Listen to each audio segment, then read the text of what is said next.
2025 ஆண்டினுடைய இலங்கை ஜனநாயக சோசலிச குடியரசினுடைய உள்ளூராட்சி சபை தேர்தலுக்கான வேட்பு மனுக்களை இன்றைய தினம் தாக்கல் செய்து அதனுடைய இறுதி முடிவுகளை தரிசித்துக் கொண்டு இப்பொழுது ஊடகவியலாளர்கள் வாயிலாக மக்களை சந்தித்துக் கொண்டிருப்பதில் மகிழ்ச்சி.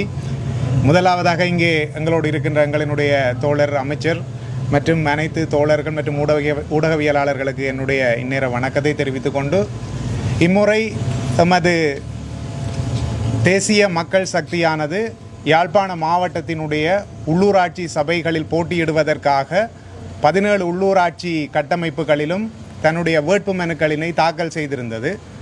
அவ்வாறு தாக்கல் செய்யப்பட்ட 17 உள்ளூராட்சி சபைகளிலும் எங்களுடைய தேசிய மக்கள் சக்தியானது முழுமையாகவோ அல்லது பகுதியாகவோ வேட்பாளர் சார்ந்தோ எந்த விதமான ஒரு விலக்குகளுக்கு முற்படாது அத்தனை வேட்பு மனுக்களும் ஏற்றுக்கொள்ளப்பட்டிருக்கின்றது என்பது நாங்கள் எங்களினுடைய மக்களுக்காக எவ்வளவு பொறுப்புணர்வோடு இவற்றினை தயாரித்திருக்கின்றோம் என்பதனை முதல் படியாக காட்டுகின்றது என்பதனை நான் இந்த இடத்தில் சொல்லிக்கொள்ள விரும்புகின்றேன்.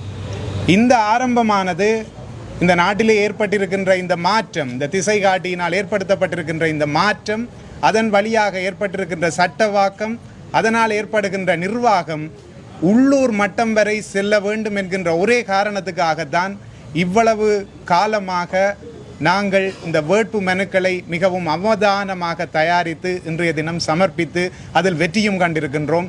இது எங்களினுடைய மிக முக்கியமான வெற்றியாக இந்த யாழ்ப்பாணத்திலே இருக்கின்றது. யாழ்ப்பாணம் என்பது ஒரு முகவரி மட்டுமல்ல, ஒரு அடையாளம் மட்டுமல்ல, அது ஒரு வரலாறு, அது ஒரு வாழ்வியல்.